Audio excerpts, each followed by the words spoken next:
आयोग से अब प्रश्न करना बेकार है, क्योंकि आयोग सिर्फ और सिर्फ सरकार के इशारों पे जितना गलत इस देश के युवा के साथ कर सकता है वो कर रहा है। और वेंडर से सवाल हम क्यों करेंगे?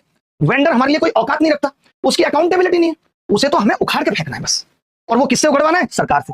अब हमें मदद चाहिए कि हमें ऐसे प्रूफ, हमने 8-10 बड़े बड़े प्रूफ इकट्ठे कर लिए, हम पूरे प्रूफ का चिट्ठा जब मीडिया के सामने खोलेंगे तब आपको पता चलेगा कि वो ये एजेंसियां किस तरीके से कर रही हैं। तब आपको पता चलेगा कि जो 15,000 वैकेंसीज है उसमें 2,000 भी जेन्युइन लोगों को नहीं मिल पाती हैं। आपके पैरों तले जमीन खिसक जाएगी।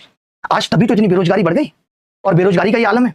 लेकिन मजबूर करना पड़ेगा सिस्टम को, मजबूर करना पड़ेगा सरकार को अगर सुधार करना है तो, और बहुत शांतिपूर्ण तरीके से। हमें हर एक कदम फूक फूक के रखना होगा। आप सोच रहे हैं कि एक बहुत छोटी सी लड़ाई हम लड़ने जा रहे हैं कि एक एडुकेटी नाम की कंपनी आ गई है और वो ठीक से एग्जाम नहीं करा पा रही है।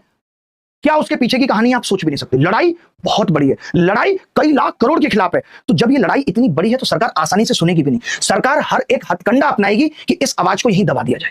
हमें सबसे गुजारिश करनी पड़ेगी, सबसे सहारा लेना पड़ेगा। हम बच्चों को इन्वॉल्व सिर्फ इसीलिए नहीं करना चाहते कि हम आंदोलन को कोई भी ऐसा रूप नहीं देना चाहते, हम अपनी आवाज को कोई भी ऐसा रूप नहीं देना चाहते जिसको गलत तरीके से दबा दिया जाए। सरकार से सवाल पूछने के लिए हम शिक्षक ही काफी हैं, आप सबको पता होगा। और हम बहुत सटीक तरीके से जाना चाहते हैं, हम कुछ भी ऐसा नहीं करना चाहते जिस एक गलती की वजह से सरकार ये कह दे कि आप गलत हो।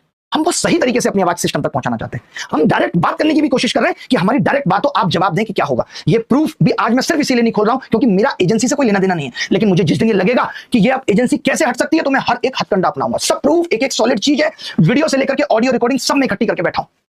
अगर सरकार नहीं सुनती तो अब 6 तारीख को आपको पता होगा कि 6 तारीख को डीसीपी ऑफिस से हमें परमिशन मिली कि 150 लोग आकर के आप जंतर मंतर पे बैठ करके अपनी आवाज उठा सकते हैं। तो मैं ये चाहता हूं कि उन 150 लोगों में हमारे साथ देश के बड़े आईएएस आईपीएस ऑफिसर जो रिटायर हो चुके हैं, जो इस खराब सिस्टम को बहुत अच्छे से समझते हैं, मैं ऐसे लोगों को इनवाइट करना चाहता हूं, कहना चाहता हूं, आह्वान करना चाहता हूं कि आप सबसे हाथ जोड़ के रिक्वेस्ट है कि आप हमारे साथ आएं और बैठें और सरकार से हमारे साथ मिलकर के सवाल पूछें, क्योंकि आप इस सिस्टम को बहुत बेहतर से समझते हैं। मैं देश के उन एमपी से रिक्वेस्ट करना चाहता हूं जो सच में इसीलिए एमपी बने कि हम समाज को सुधारना चाहते हैं। जब सब ऐसे लोग साथ आएंगे तभी शायद कुछ बात बनेगी। मैं देश के विपक्ष के नेता राहुल गांधी जी से भी ये कहना चाहता हूं कि आप भी इस आवाज को बुलंद करें, सबके साथ आके सवाल पूछें। ये सच में सही वक्त है जब सिस्टम को सुधारा जा सकता है। हम अब और कितना इंतजार करेंगे। मैं ये चाहता हूं कि मेरे लिए लड़ाई आखिरी हो,